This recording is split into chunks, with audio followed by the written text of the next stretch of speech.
31절, 32절 말씀이 되겠습니다. 요한복음 8장 31절, 32절. 자, 요한복음 8장 31절, 32절. 우리 찾으셨을 줄로 믿고 우리 다 같이 큰 소리로 합독하도록 하겠습니다. 시작. 그러므로 예수께서 자기를 믿은 유대인들에게 이르시되 너희가 내 말에 거하면 참 내 제자가 되고 진리를 알지니 진리가 너희를 자유케 하리라. 아멘. 오늘 이 말씀 통해서 하나님 우리에게 깨닫게 달라고 이 시간에 또 기도하겠습니다. 하나님 아버지, 오늘 또 이 말씀 통해서 우리 모두가 하나님을 깨달을 수 있도록 도와주시옵소서. 주여 아버지, 우리에게 또 말씀으로 말미암아 은혜를 주시옵소서. 집중할 수 있는 또 힘을 주시옵소서. 주여 우리에게 능력 주시옵소서. 예수 이름으로 기도했습니다. 아멘.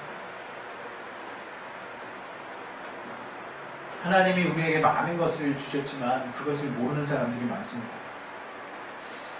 참 하나님이 또 우리 인간의 또 성품을 너무나 꿰뚫고 계신 그분이 있는 어떤 실제적인 사건들을 우리는 삶 가운데서 접하는데요. 그것은 어떻게 보면 징계와 회개라는 대목이 아닐까 싶어요. 이 말은 무슨 말이냐면 우리는 늘 하나님이 우리에게 얼마나 많은 것을 주셨을 뿐만 아니라 또 우리를 또 인내하시고 우리를 사랑하신다는 것을 우리는 종종 자주 놓치는 것 같아요. 이렇게 우리가 하나님이 우리를 향한 사랑을 우리가 기억하지 못하게 될 때 우리는 더 큰 낭패에 또 처하게 됩니다. 왜냐하면 하나님의 사랑이 없는 곳에는 상실과 허무와 실패가 있다는 것을 우리는 잘 몰라요. 아마 신앙생활 내내 우리는 착각하면서 신앙생활 할지도 몰라요. 뭐냐? 내가 이 정도 하면 하나님이 날 기뻐하시겠지라는 늘 하나님의 눈치만 보는 삶을 살다가 또 끝날지도 모르는 그 정도로 우리가 참 깨우지 못할 때가 참 많은 것 같아요. 더불어서 하나님이 우리에게 얼마나 큰 은혜와 사랑을 주셨는지 또 얼마나 큰 것으로 우리를 늘 책임져 주고 계시는지를 우리가 참 잘 몰라서 우리는 늘 하나님께 혼나고 또 하나님께 돌아가는 징계와 또 회개의 순간들을 계속 맞닥뜨리는 것 같습니다. 오늘 여러분에게 드리고 싶은 말씀은 하나님이 얼마나 우리에게 놀라운 것을 주셨는가, 그 중에서도 하나님 우리에게 자유를 주셨다고 하는 것에 대해서 저는 여러분과 함께 나누고 싶은 것입니다. 아마 이 주제는 우리 교회의 또 정체성과도 결부된 부분이기 때문에 여러 번 여러분에게 또 제가 선포했고 또 여러분도 어느 정도는 또 여러분의 삶에 적용할 수 있을 만큼 알 수 있다라고 생각합니다. 그러나 그럼에도 불구하고 여전히 제가 또 우리 교회만이 아니라 또 목회자로서 또 함께 신앙을 구성하는 우리 신앙 공동체 안에 있는 또 다른 교회에서 신앙생활하는 분들의 또 일면을 또 어쩌다가 이렇게 제가 또 알게 되고 또 보게 될 때는 여전히 참 답답할 때가 참 많이 있는 것 같아요. 하나님이 우리를 자유케, 하나님이 만물을 통치하신다고 하실 때는 마치 모든 만물을 그분의 뜻 안에 두셔서 원격 조종 로봇과 같이 그분의 시키는 대로만 종처럼 그렇게 막 움직이게 하셨다는 게 아니에요.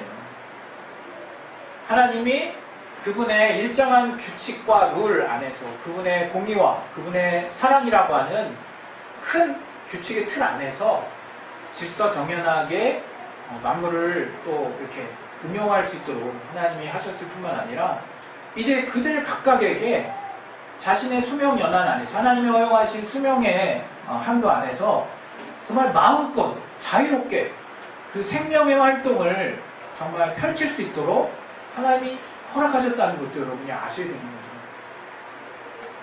특히 우리 인간에게는 계속해서 말씀드리지만 하나님의 형상을 따라 그 모양대로 지음받았다고 했어요. 우리 인간이 하나님을 닮아서 닮은 존재가 된 거죠. 하나님을 따라 지었어요. 하나님의 형상을 따라. 그 형상이 무엇인가에 대해서 여전히 몇 가지 여러 가지의 또 정리되지 않은 부분들이 있지만 대체적으로 하나님의 성품과 또 그분의 또 우리를 향한 또 인격적인 부분들 이런 부분들을 닮은 것에 대해서 우리가 이해의 여지가 없죠. 또 우리가 인류가 또 문명을 또 세우고 또 문화생활을 하는데 참으로 고귀하고 아름다운 문화를 이룩하죠.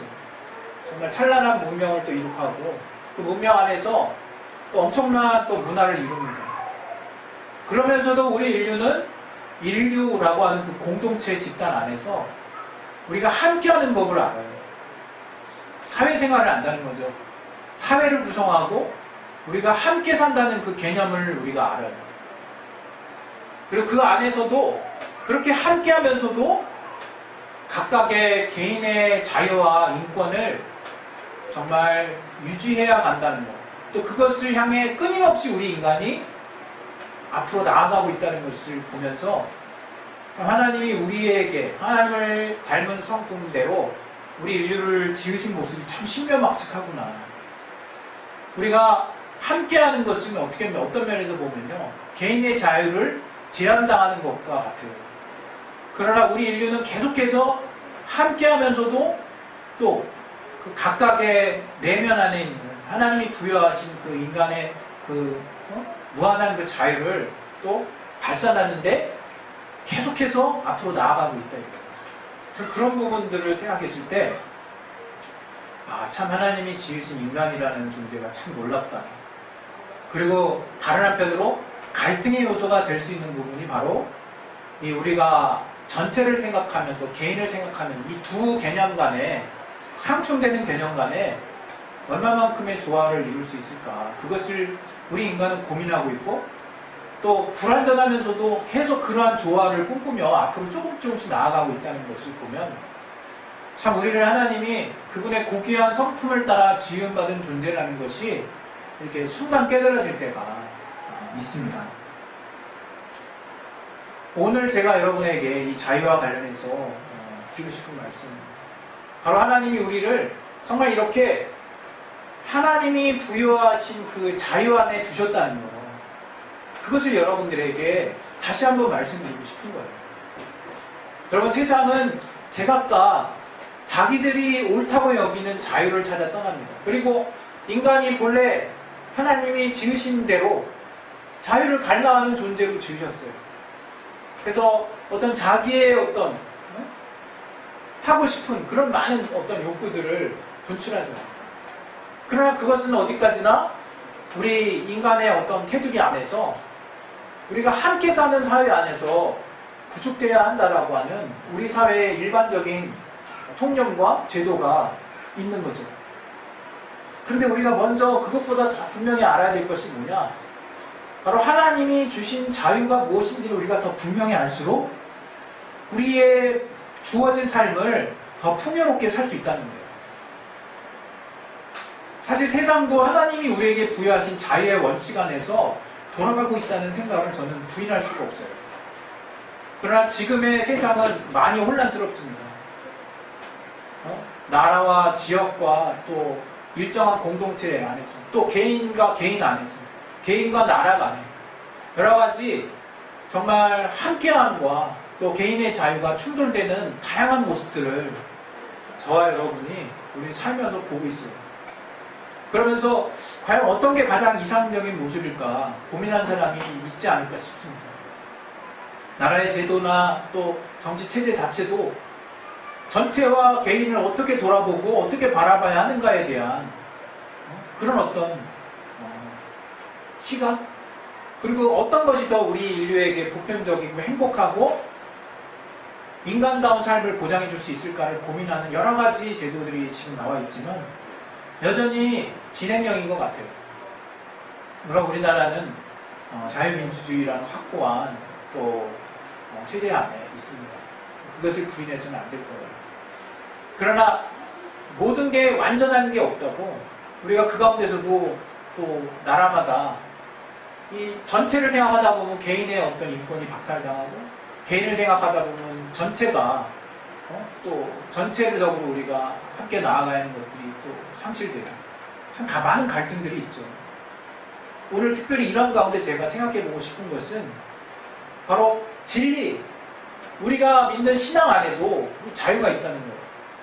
그런데 이 자유는 단지 신앙 안에 머무는 자유가 아니라 제가 발견한 이 자유는 이 세상과 오는 세상을 아우를 수 있는, 또 우리의 또 이 땅의 삶도 능히 또 포괄할 수 있는 참 자유라고 하는 것을 제가 알게 된 것입니다. 그런데 이 자유가 가지는 도드라진 특징이 있는 거죠. 그 특징이 바로 오늘 저와 여러분이 읽은 본문에 나와 있다고 저는 생각하는 것입니다. 바로 그 특징이 무엇이냐? 요한복음 8장 31절, 32절을 다시 한번 돌아보시면, 너희가 내 말에 거하면 참 내 제자가 된다고 말씀하시고, 진리, 참 이치가 무엇인지 알게 되고, 그 진리가 비로소 너희를 자유케 한다고 말을 하고 있습니다. 우리는 진리가 변치 않는 하나님의 말씀인 걸 잘 알아요. 특별히 이 땅의 공생의 삶 가운데, 우리 가운데 또 십자가에 또 달리시고 우리 가운데 진리를 주신 그 주님의 삶, 그 주님의 말씀 자체가 또 진리가 되신다는 것도 잘 알고 있습니다. 그런데 오늘 이 말씀의 핵심이 뭐냐? 진리가 우리를 자유케 한다는 거예요. 우리가 신앙생활 하면서 자꾸 잊어버리는 게 뭐냐면, 어떻게 하면 하나님의 말씀을 지킬 수 있을까 좋습니다. 그러나 그러면서 더불어서 우리가 어떠한 삶을 살고 있냐면, 마치 하나님의 눈치 보는 어떤 식의 삶을 살고 있어요. 그리고 하나님께 억압받는 삶을 산다라고 느끼기도 하죠. 그리고 마치 자유를 박탈당한 듯한 느낌으로 살기도 합니다. 우리 말이 나왔으니까 말인데, 우리 좋은나무 교실 친구들이 각각 사정이 있어서 못 나오기도 할 거예요. 그래서 저도 제 중학교 때, 고등학교 때 신앙생활 하던 때를 생각해보면, 뭔가 교회 가는 것이 의무였지 뭔가 자원함과 기쁨이 되지 않았던 순간들이 참 많았던 것 같아요. 물론 제가 중학교 때 일찌감치 깨어 있어서 뭔가 하나님을 알고 하나님의 사랑을 아는 사람들도 있었을 거라 생각하고, 또 모태신앙인 분들은 아예 신앙 자체가 너무 자연스러운 것이어서 그것 자체를 생각하지 않았던 사람도 있을 수 있었겠죠. 하지만 제가 제 삶을 돌아봤을 때 뭔가 의무감에서, 또 이렇게 안 하면 마치 하나님 앞에 벌 받을까봐, 하나님은 전지하고 전능하시다고 하니까 마치 나의 어떤 잘못된 부분만 계속 책잡는 것 같은 그런 압박감과 시달림 속에서 제가 그래, 그냥 최소한만 하자, 그리고 이 정도면 안 하면 내가 지옥까지는 안 가지 않겠나, 이런 어떤 정말 엉뚱한 생각 가운데서 항상 끌려다니듯이 신앙생활을 했던 기억이 있습니다. 근데 지금 생각해보면 내가 하나님을 몰라도 너무 몰랐구나. 여러분, 하나님은 우리에게 무언가 헌신을 요구하시는 분이 아닙니다. 또 우리로 하여금 또 무언가 어떤 노력의 결과를 요구하시는 분도 아니에요. 또 하나님이 우리에게 종교적인 어떤 제의, 또 종교적인 어떤 결과물을 우리한테 바치기를 요구하시는 분도 아닙니다. 제가 신앙생활을 하면서 이러한 사실을 너무나 늦게 깨달았다는 게 정말 신기할 정도입니다. 우리가 어떤 면에서 신앙생활하는 경우에 마치 하나님 앞에 열심을 내고 내가 무언가를 하는 것이 올바른 신앙생활을 한다라고 하는 어떤 프레임에 갇혀있게 된다는 것을 우린 전혀 몰라요. 근데 저는 이 시간에 여러분에게 정말 담대히 말씀드리고 싶은 게, 하나님이 우리에게 무언가를 요구하시는 분이 아니라는 걸 여러분이 철저하게 깨달을 수 있었으면 좋겠어요. 만약 요구하신다면 여러분에게 거룩한 삶을 요구하고 여러분에게 말씀을 순종하고를 요구하시는 그 이유가 무엇이냐 아시는 분도 있겠지만, 그건 우리를 사랑하시기 때문이에요. 정말로. 다른 말로 우리가 잘되게 하기 위해서예요. 또 다른 말로 우리가 생명을 얻게 하기 위해서고, 궁극적으로 우리가 주님 안에서 참 자유를 누리게 하기 위한 그 하나님의 요구라는 것을 우리가 자꾸 오해한다 이거예요. 그러니까 우리가 그런 기준을 가지고 교인들끼리도 서로 바라봅니다. 저 사람이 제가 이전에 정말 신앙생활 했을 때 이전에 다녔던 교회에서는 저 사람이 얼마 했고 얼마 헌신했고 어떤 직분이고 또 또 주일 성수를 또 어떻게 하고 또 자기가 또 돌아보는 영혼이 몇 명이고 막 이런 수치적이고 또 뭔가 역량 있어 보이는 남들이 보기에 봉사를 더 잘할 것처럼 보이는 어떤 많은 하나님이 사실 우리의 중심에는 보이지 않는다고 했음에도 불구하고 그런 외적인 모습들을 통해서 마치 내 중심이 발견되는 것이냐? 몸부림치는 삶을 살았다 이거. 그러면서 또 그렇게 못하면 다른 사람 눈치가 보이고 또 그로 말미암아 억압되고 또 그런 생각이 조금 더 나가면 그렇게 못하는 남들도 판단하게 되고 나 자신이 결코 그런 것에서 자유하지 못하는 모습들을 통해서 우리가 참 초보와 같은 신앙에 머물렀구나 하는 생각이 정말 들어요. 저는 이 시간에 책임 없는 자유를 말하려고 하는 것이 아닙니다. 또 반대로 교회를 항상 의무로 어떻게든 나와야 돼 라고 말하는 것도 아니에요.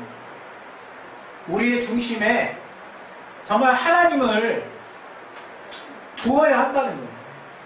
우리의 마음에, 우리의 심령에, 우리의 가치의 중심에 내가 가장 중요하게 여기는 것의 중심에 예수님이 계셔야 되고 주님의 말씀의 가치가 그 어떤 가치보다도 가장 우선되는 삶의 결정에 근거가 돼야 되는 거예요.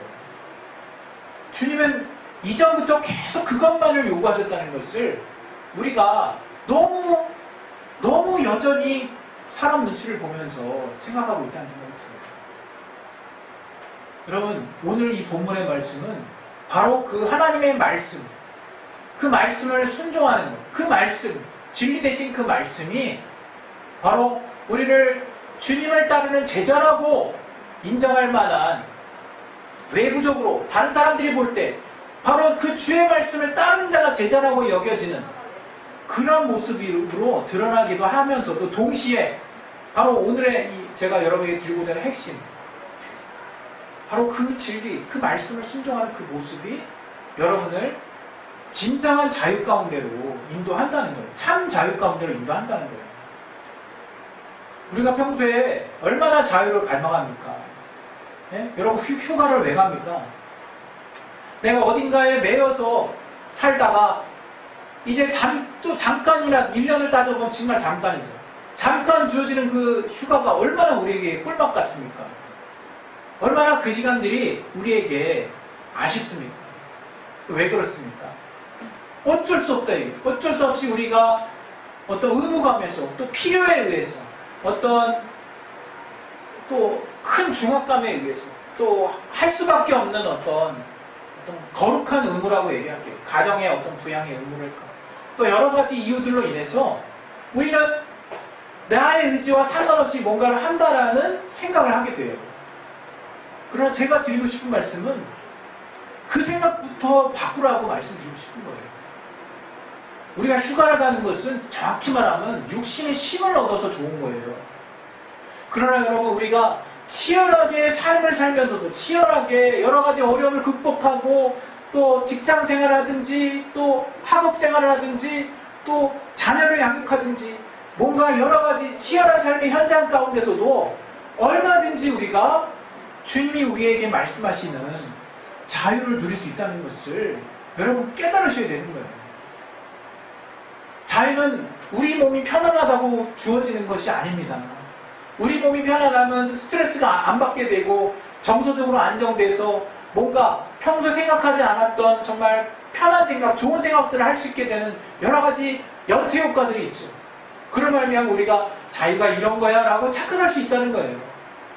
우리 육신과 또 우리의 정신이 때로는 치열한 삶의 현장에서 쉼을 가져야 되는 시간이 필요합니다. 그래서 주님께서도 7일 중에서 마지막 7째 날에 쉬셨다고 하신 것처럼 우리도 그런 패턴을 사실 저는 따라야 한다고 믿습니다. 그러나 궁극적으로는 주님이 우리 안에 오셨다는 것은 또 주님이 말씀에 거하게 하는 삶이라는 것은 우리를 늘 삶의 평안과 기쁨을 줄 수 있도록 우리를 그렇게 안내하고 계시는 더 중요한 무언가를 발견하게 하는 삶이라는 거예요.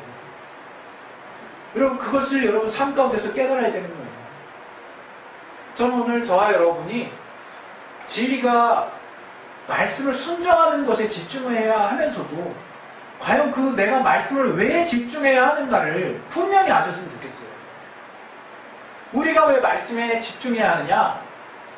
그것은 하나님 안 믿으면 지옥 가니까도 아니고 벌 받으니까도 아니고 징계 받으니까도 아니고 또 하나님 말씀 순종해야 하나님이 기뻐하시니까 반반 맞아요. 하나님이 기뻐하시니까 그럼 너는 안 기쁘니? 라고 물어봤을 때 반반일 수 있죠. 바로 하나님이 우리를 사랑하셔서 그 말씀을 주셨다는 것을 먼저 알아야 되고 오늘 특별히 여러분에게 드리고 싶은 말씀은 무엇이냐? 바로 그 진리를 통해서 여러분이 그토록 여러분이 항상 하나님이 부여하신 그 자유, 하나님이 여러분에게 정말 늘 자유를 갈망하는 개인의 어떤 자유를 갈망하는 여러분의 속성 가운데 두신 진정한 자유를 바로 말씀 안에서 찾을 수 있다는 것을 여러분이 깨달으라는 거예요. 말씀을 순종하는 것은 내가 정말 고난의 길을 가는 게 아닙니다. 말씀을 순종하는 것은 내가 손해를 보는 삶을 사는 게 아니에요. 말씀을 순종하는 것은 내가 다른 사람께 무조건 양보만 하고 그냥 착한 사람, 윤리적, 도덕적으로 흠이 없는 사람이 되려고 말하는 게 아니에요. 하나님의 말씀은 분명히 윤리적으로 또 도덕적으로 옳다 여기는 가치를 따라갑니다. 그러나 말씀이 먼저라 이거예요. 말씀이 왜 그런 삶을 요구할까? 여러분이 자꾸 손해보는 생각, 지는 생각, 내가 지금 비록 지금은 내가 비굴하지만 또 비참하지만 이런 뭔가 하나님 말씀에 거했을 때 그 말씀이 주는 자유를 누리지 못한 채 참았다 나중에 뭔가 대갚아주시는 하나님의 뭔가만을 생각하는 뭔가 좀 앞뒤가 안 맞는 그리고 굉장히 고행적인 그리고 굉장히 기복적인 그리고 굉장히 자유가 없는 여전히 하나님의 눈치를 보고 그런 기준으로 살았기 때문에 남들을 판단할 수밖에 없는 그 한계 안에서 사는 그 틀을 이제 벗어나야 되는 거예요. 여러분. 진리는 분명 여러분에게 자유를 준다고 선포하고 있습니다. 예수께서.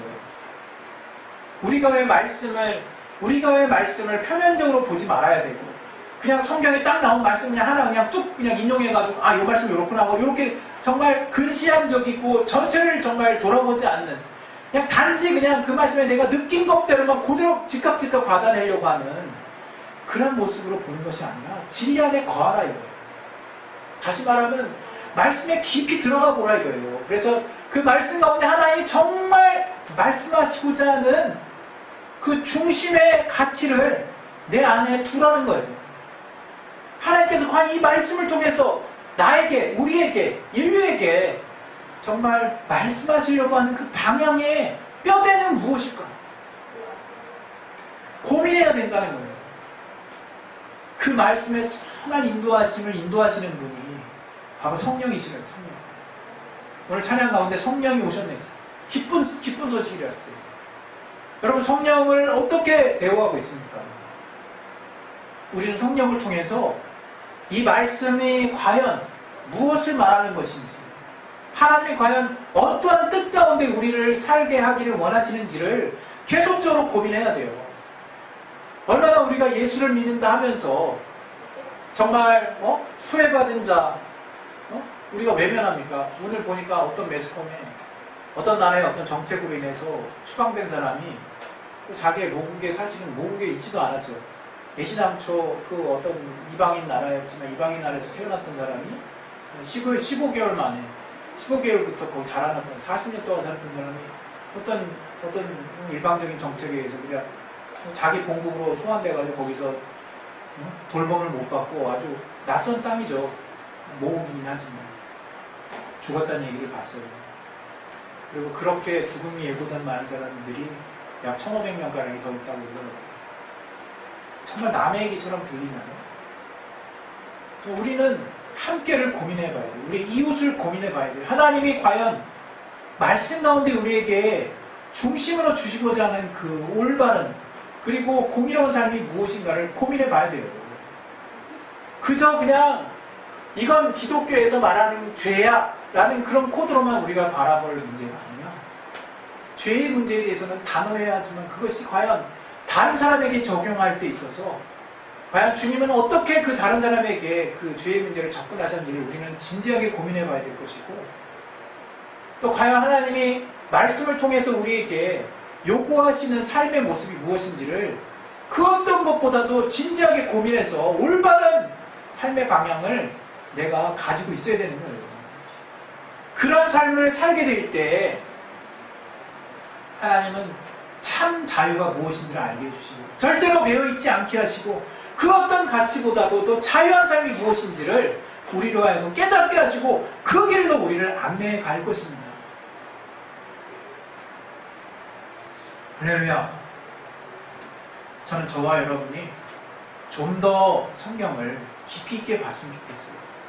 그 시대에 왜 이렇게 말할 수밖에 없었나부터 시작해서 또 그 말씀이 과연 의미하는 바가 그냥 표면적으로 그냥 이러지 말라 그냥 이 상황에서 이러지 마는 거구나 이렇게만 볼 것이 아니라 과연 하나님이 어떤 의미에서 이런 말씀을 하셨는지를 좀 더 깊이 있게 바라보고 또 영해하지 말고 모든 것을 다 막 마치 뭔가 말도 안 되게 막 이리저리 조합해가지고 막 해석하시는 분들이죠. 진짜 위험한 사람들이죠. 그게 아니라 정말 그 시대적인 상황들 또 그 말씀이 쓰여지는 시대의 그 기자의 어떤 생각들을 생각해보고 또 그 역사적인 또 배경을 생각해보고 그럼에도 불구하고 하나님이 이 말씀을 성령의 감동을 통해서 이 기자에게 왜 쓰도록 하셨는지를 고민해보므로 우리는 하나님이 정말 기뻐 여길 수 있는 뜻 안에 있는 말씀에 그것이 진리라고 저는 여깁니다. 그 말씀의 그 진리의 방향을 우리는 올바로 붙잡고 갈 수 있어야 돼요.